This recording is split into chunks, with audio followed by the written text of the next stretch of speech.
Bismillahirrahmanirrahim. Assalamualaikum warahmatullahi wabarakatuh. Sahabat Arajuan dimanapun kalian berada, kita berjumpa lagi. Dan di video kali ini saya mendapatkan informasi atau mendapatkan referensi baru dari salah satu mantan jamaah LDII yang kemudian telah mengakui atau telah mencabut baiatnya dan kemudian membeberkan kepada kita tentang banyak hal yang ada di dalam LDII dan tentunya akan sinkron dengan apa-apa atau video-video saya sebelumnya yang membahas soal kesesatan LDII dari beberapa narasumber di beberapa waktu yang lalu, termasuk Haji Hairani yang pernah kita jadikan sebagai salah satu referensi, kemudian Pak Jenderal mantan Kapolda yang pernah juga kita jadikan sebagai referensi. Kali ini saya anggap bahwa narasumber atau orang yang kali ini akan kita kaji hasil keterangannya itu termasuk orang yang memiliki posisi yang urgent, posisi yang penting di dalam organisasi LDII. Beliau adalah Haji Mario, seorang mantan ketua DPD LDII Kabupaten Cirebon, sekaligus beliau juga menjadi ketua mubalik Islam Jamaah di daerah Cirebon. Dan tentu posisi beliau adalah posisi yang inti di dalam jamaah LDII, dan kemudian keterangan-keterangan yang akan kita dengarkan dari beliau ini adalah keterangan yang pastinya adalah keterangan-keterangan yang bisa kita pertanggungjawabkan. Saya pikir begitu. Baik, kita dengarkan dulu pernyataan beliau, Haji Mario. Assalamualaikum warahmatullahi wabarakatuh.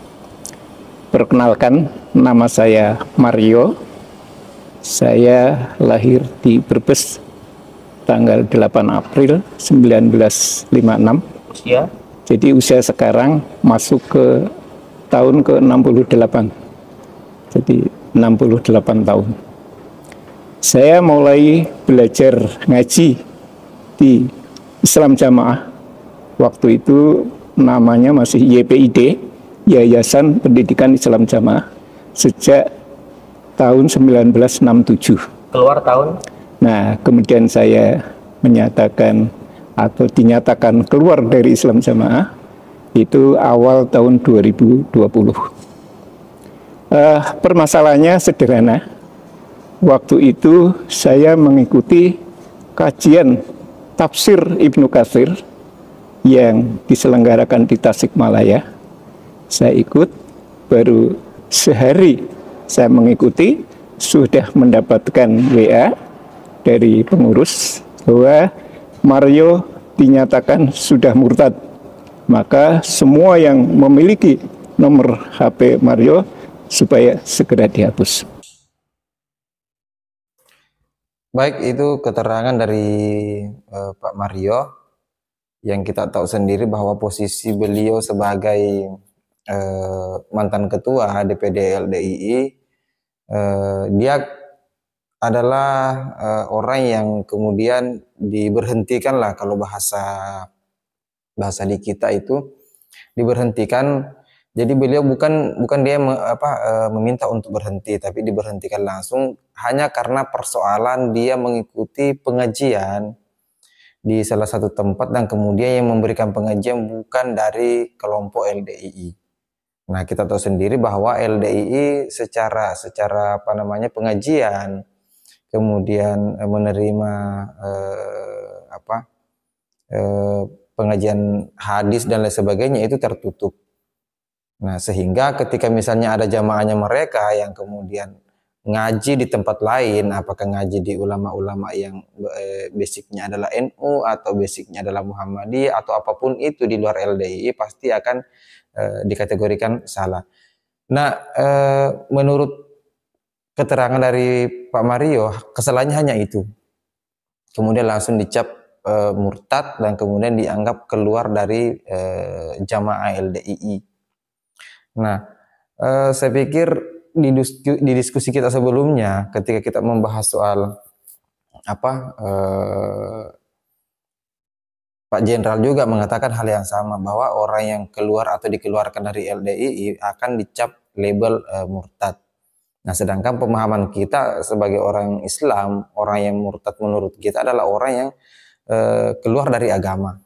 Nah, tapi menurut pandangan LDII berbeda. Ternyata orang yang dikategorikan murtad di dalam jamaah LDII adalah orang yang keluar atau dikeluarkan dari barisan LDII. Sehingga mereka-mereka yang kemudian mendapatkan label murtad itulah yang kemudian dikategorikan kafir, najis, sama dengan orang lain yang belum pernah masuk di LDII dan sebagainya, sampai pernyataan-pernyataan bahwa halal darahnya, halal dibunuh dan lain sebagainya, itu akan dicap seperti itu, termasuk yang dialami oleh Pak Mario sendiri.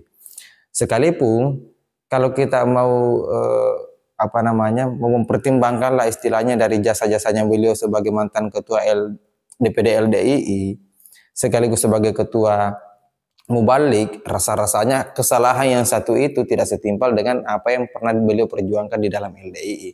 Tapi ya beginilah LDII, yang kita ketahui bahwa mereka sangat tertutup, mereka tidak mau jamaahnya mereka mendapatkan doktrin dari luar, tidak mau jamaahnya ini mendapatkan pengajian nasihat dari ulama-ulama dari luar. Sehingga model berpengetahuan mereka itu sangat tertutup.